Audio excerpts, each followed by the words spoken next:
silakan jawab hadir. Fajar, hadir. Vicky, Lulu, Sally, Dela, Adel, Hartari, Reni, Arsita, Misyanti, Nisa, Widya, Lum'a, Masa, Hadir. Putra, Ragil. Ini Bu. Sejarahnya ada yang nggak masuk nggak? Ini Bu. Jaga kebab. Jaga kebab. Siapa lagi? Obat kenapa? Udah ada tahu belum kita belajar apa lagi? Daulah makhluk pelanjut kemajuan kebudayaan Islam. Nah, pintar. Oke, hari ini kita belajar tentang daulah mamluk pelanjut kemajuan kebudayaan Islam. Jadi, yang pertama tuh ada proses berdirinya daulah mamluk.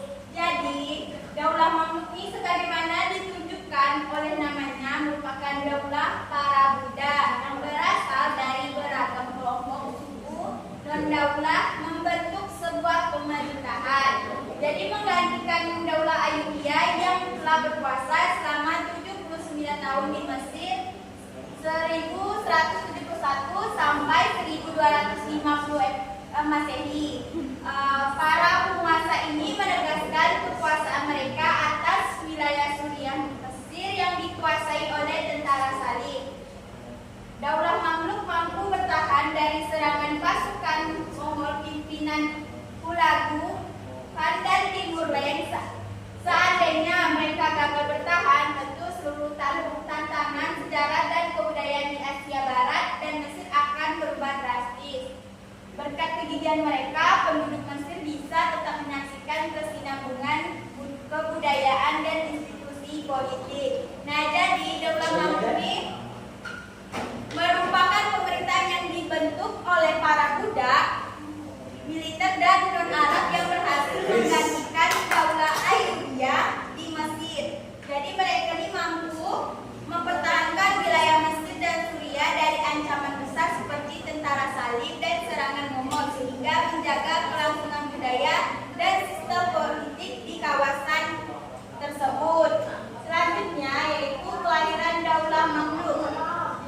Jadi fondasi kekuasaan daulah Mamluk ini diletakkan oleh penguasaan pertama Sultanah Syahjarah ad-Durr. Ia menerbitkan topik mata uang yang menyandang namanya dan pernah memerintahkan agar namanya disebut-sebut dalam khutbah Jumat. Selama 80 hari Sultanah Syahjarah ad-Durr berkuasa di Mesir. Jadi fondasi kekuasaan daulah Mamluk ini diletakkan oleh Sultanah Syahjarah ad-Durr sebagai penguasaan pertama yang menegaskan kekuasaannya melalui pencetakan mata uang dan penyebutan namanya dalam khutbah Jumat. Selanjutnya yaitu daulah Mamluk terbagi menjadi dua, yaitu yang pertama Mamluk Bahri dan kedua Mamluk Kurdi. Jadi Mamluk Bahri ini, penguasaan Mamluk Bahri pertama adalah Sultan Izzuddin Aibak yang berkuasa tahun 1250 sampai 1257 Masehi. Awalnya ia adalah panglima utama daulah Mamluk. Jadi Mamluk Bahri ini pada awalnya adalah pengawal yang dibeli oleh Khalifah Al-Salih Al-Ayyub dari daulah Ayyubiyah dan menjadi sultan di kemudian hari. Selanjutnya yaitu Mamluk Kurdi. Jadi pendiri sekaligus Sultan Mamluk Kurdi pertama adalah Sultan Qalawun 1279 sampai 1290 Masehi. Mamluk Kurdi ini tidak mengenal konsep kekuasaan yang diwariskan dan tidak menerapkan kebijakan nepotisme, tahta kekuasaan menjadi milik siapa yang mampu meraihnya. Jadi Mamluk Bahri ini dipimpin pertama kali oleh Sultan Izzuddin Aibak dan berasal dari para pengawal dinasti Ayyubiyah yang kemudian menjadi penguasa. Sementara itu Mamluk Kurdi ini didirikan oleh Sultan Qalawun dan memiliki sistem kekuasaan yang tidak diwariskan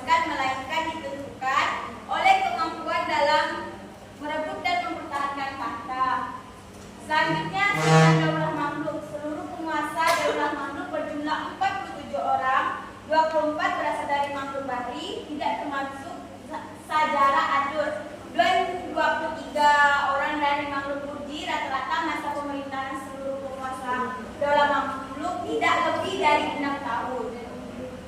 Nah, selanjutnya yaitu pemimpin yang paling terkenal di Daulah Mamluk, yaitu Sultan Al-Zahir Raknuddin Baibar Al-Bundusari.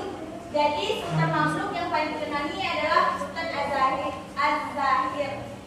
Pada 1260 sampai 1277 Masehi. Pada awalnya ia adalah seorang budak dari Turki. Nama Al-Bundusari diperoleh dari tuan pemiliknya di Hamas sebelum dibeli oleh Sultan Al-Salih Al-Ayyub. Baibar Al-Bundusari akan menjadi pemimpin pasukan pengawal oleh Sultan Al-Salih Al-Ayyub. Bahkan karir militernya berjalan mulus hingga ia berhasil menjabat sebagai komando militer tertinggi di wilayah itu. Jadi Sultan Az-Zahir ini merupakan Sultan Mamluk paling terkenal yang berasal dari seorang budak Turki, kemudian meniti karir militer hingga menjadi panglima tertinggi dan akhirnya memerintah Daulah Mamluk pada tahun 1260 sampai 1277 Masehi. Nah, selanjutnya kepemimpinan Sultan Az-Zahir ini lebih dari sekedar pemimpin militer. Ia tidak hanya berhasil mengorganisasi angkatan perangnya, membangun kembali angkatan laut dan memperkuat benteng Suriah, tetapi ia menggali sejumlah kanal, memperbaiki pelabuhan, serta menghubungkan Kairo dan Damaskus dengan layanan burung pos yang hanya membutuhkan waktu 4 hari. Terminal sudah didirikan di setiap pos pemberhentian yang siap mengangkutnya kapan saja.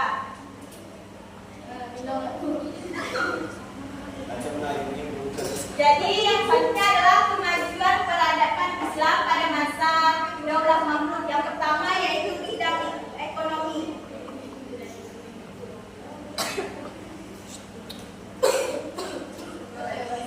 Jadi pada bidang ekonomi Daulah Mamluk ini berkembang pesat melalui hubungan dagang dengan negara Eropa serta peningkatan hasil pertanian yang didukung oleh pembangunan transportasi, komunikasi, dan kekuatan angkatan laut. Nah, selanjutnya seni bangunan. Seni bangunan ini dengan mendirikan berbagai sarana keagamaan, pendidikan, dan sosial seperti masjid, sekolah, rumah sakit, perpustakaan, serta bangunan arsitektur indah lainnya. Selanjutnya yaitu ilmu pengetahuan.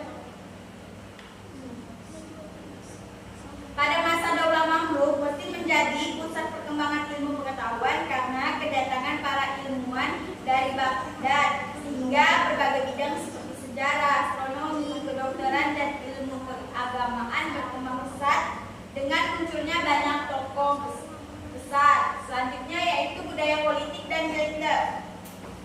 Daulah Mamluk ini memiliki budaya politik dan militer yang bercorak oligarki militer, di mana kekuasaan berada di tangan elit tentara dengan pengecualian si bekas secara polaul menerapkan sistem perwarisan tahta. Nah, yang terakhir sistem pemerintahan, yang di mana Daulah Mamluk ini berbentuk oligarki militer, di mana pemimpinan ditentukan oleh kekuatan dan pengaruh bukan keturunan, sehingga menjadi sistem baru dalam sejarah Islam dinilai lebih demokratis dibandingkan monarki dan aristokrasi. Nah, mungkin sekian dari penjelasan itu. Selanjutnya,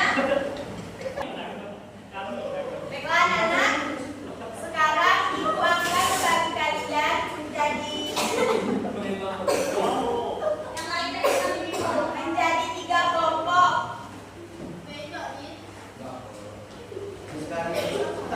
Baiklah, dari pelajar sampai seri nomor 1.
Pertama,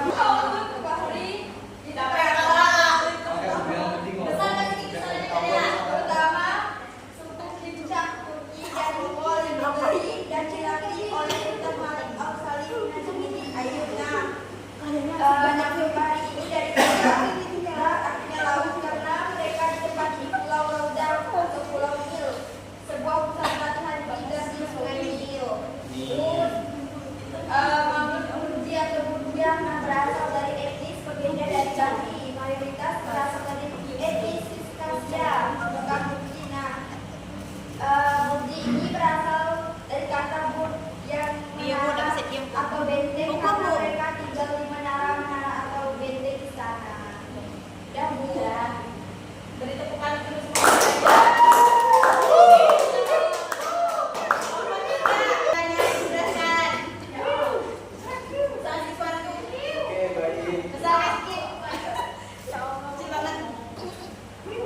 sebutkan bidang-bidangnya itu kan ada. Ini bidang-bidang Silakan didengarkan.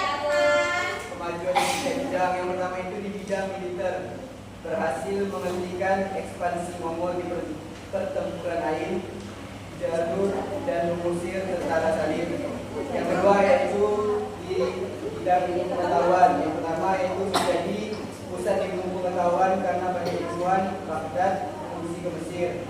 Yang ketiga yaitu bidang arsitektur asal seni. Ini membangun masjid, madrasah,